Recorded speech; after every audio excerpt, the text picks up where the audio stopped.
My first question is Kenny has had a thing for Christy, whose fiance is now in the town. So, to what Yeah. extent are Kenny's romantic woes weighing on him this season?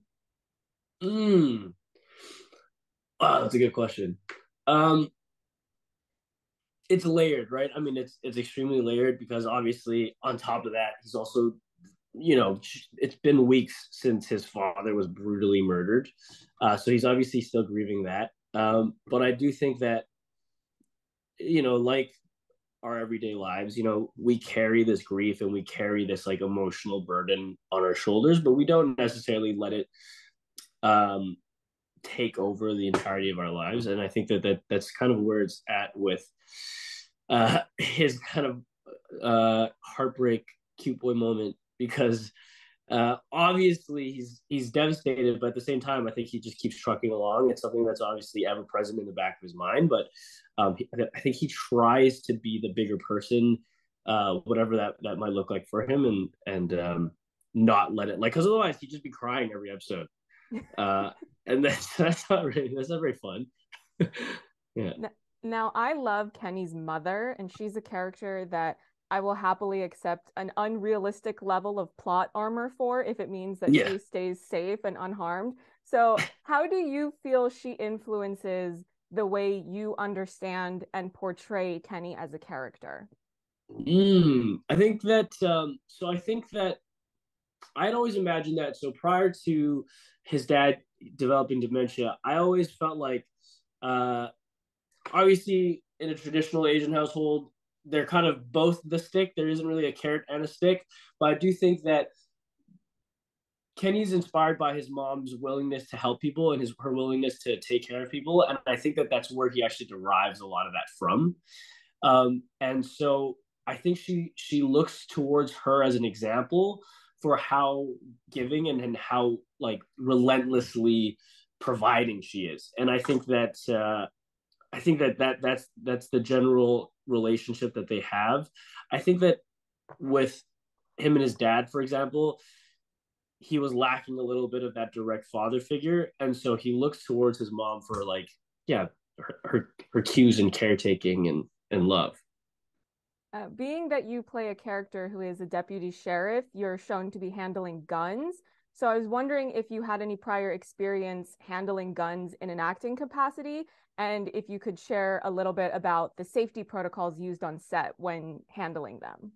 Yeah, for sure. I mean, I think um, so for the most part, um, on a day to day basis, unless I am required to take the firearm out of my holster, it's actually a half gun that we use. So what happens is there's a rubber gun that they cut in half and then they hot glue together. But it's like a fully rubber, like it might as well be this roll of tissue paper. So they cut it in half and they glue it into the holster. Um, I'm proud to say that on our set we've been really diligent in terms of handling firearm in general, and even the times that I had to pull out my firearm for any type of action, um, I think we very meticulously made sure that the gun was safe and everyone on the set knew that it was safe. But it's definitely something that I'm relatively inexperienced with. So I think I walked in with just trying to learn how to make sure everything was safe because it's a scary thing and it's a whole different prop. Like anytime you're introducing prop to any scene, it comes with its challenges, let alone something that's like potentially dangerous. And a lot of your scenes across both seasons have been with Harold Perrineau, who is the reason I started watching the show because I think he's incredible. So what He's a have goat. you, yeah, he's amazing. Yeah. What have you gained as far as insight goes about be it the craft of acting or maybe how to conduct yourself on set from being able to work so closely with him?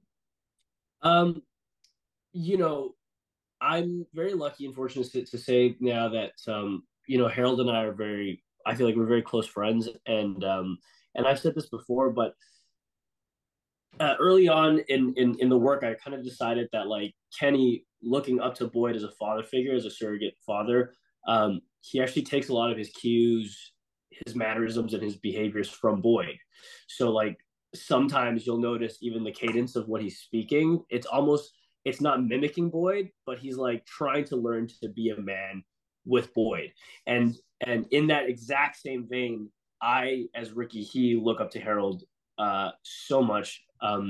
There really isn't a better person to learn from, and he is as much a leader for the show as Boyd is for the town.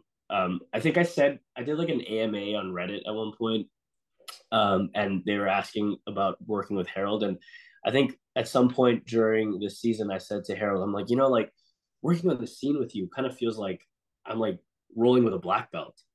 Like it's not really like it's not antagonistic or violent, but it is like he's like sunning me. He's like it's like we're like tussling and like trying to figure out how it works and just trying to make it better every single time. And it's something I'm very grateful for.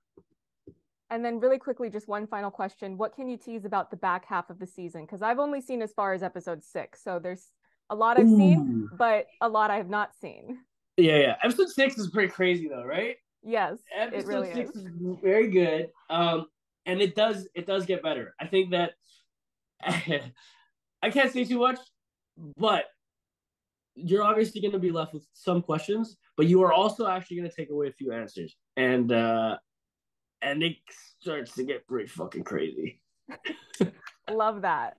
Well, thank you so much for your time, and I hope you have a wonderful rest of however many more interviews you have to do after me. I think I have 21 left, so that's good. Wow. Okay. Thank you so much. First question. Sarah is now, to put it mildly, a controversial character because of all this violence that she's either enacted or caused at the behest of these voices that she's been hearing. So, being that acting is an exercise in empathy, what has been your window into Sarah so that you can empathize with her even when she's made these pretty egregious mistakes? Right. Really great question. I think what I've said since like season 1 is when I initially read the scenes, that's the first thing that I saw is that, she's just someone who has made a mistake and she goes about these things the wrong way. But I think her core, she's a really good person. And this place is just taken over, just got the best of her. And, she doesn't really have a choice, she feels, because the circumstances are so extreme. But her humanity and heart and care and soul are always really important to me, that it's coming from a real place and she actually really cares about these people, even though, again, like I said, she goes about it the wrong way. One of the interesting developments in season 2 is that we see new characters coming in, and Sarah and Elgin have an unexpectedly sweet conversation when they first meet. What do you think it is that allows these two to hit it off the way that they do? Well, I think it's because he doesn't know her full story yet. So, you just kind of see her get beaten down by all these people. She just assumes like whoever comes next is going to do that as well. So to have that moment of them really connecting, which is something that she hasn't done in a long time on like a real level where someone sees her as a real human being, and not a killer. I think that she can sense that, even though it takes her a while to kind of warm up to it. But you see a little flash of it, and I think it's a really great scene. It was one of my favorite scenes to shoot this season. I think it was so much fun. What can you share about the experience of having to play basically an entirely new dynamic with these characters and the performers who bring them to life? Because it's quite a drastic shift from essentially harmonious relationships to hostile relationships. Yeah. It was definitely really hard to because like I always say, like, as a human we only have one nervous system. So, you spend all day like getting yelled at or whatever. It's kind of hard to to shake it off. But again, I was just saying that you know, she's been going and going and going, and you know, one thing after the next, she finally is forced to sit with all of these things. And I think she's actually like coming to and realizing all of these terrible things that she's done. She knows that she deserves all of these terrible things that these people are saying to her. As much as it hurts her, she doesn't know what else she can do to gain forgiveness. So she's offering herself in any way that she can, which is basically just her standing there taking taking whatever they want to throw at her. I think it was really interesting, and you kind of see her more raw this season, which is scary for her, definitely, because she has nowhere to go. I read in some of the other interviews you've done, especially before season one, that you would like to use your platform to advocate for people who struggle with dyslexia.